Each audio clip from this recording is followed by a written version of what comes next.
Hey everyone, welcome back to the channel. If you've ever worried about losing important Hotmail emails or you're planning to switch email providers, this video is exactly what you need. Today, I'll show you how to back up your Hotmail emails step by step.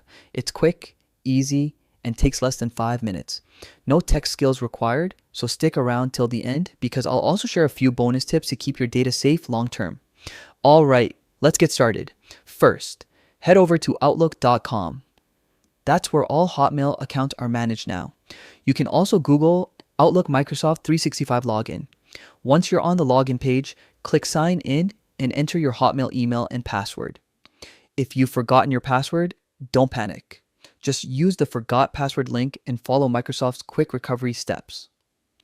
After logging in, click on Mail. You'll find it either right on the homepage or in the top navigation bar. That'll open your inbox, where you can access all your messages and folders. Now, let's set up your backup.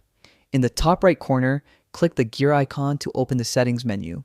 Then scroll down and click View All Outlook Settings. It's right at the bottom of that menu. Next, under Mail, go to Forwarding.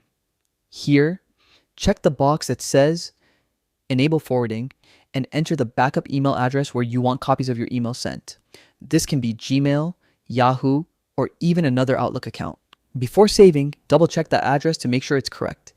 You'll also see an option to keep a copy of forwarded messages in your Hotmail inbox. I highly recommend keeping that checked so you always have an extra copy just in case. Finally, click save and you're done.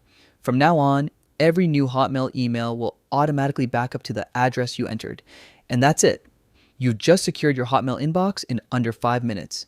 If this video helped you out, don't forget to hit like, subscribe, and drop a comment if you'd like me to cover other email or cloud backup guides. Thanks for watching, and I'll see you in the next video.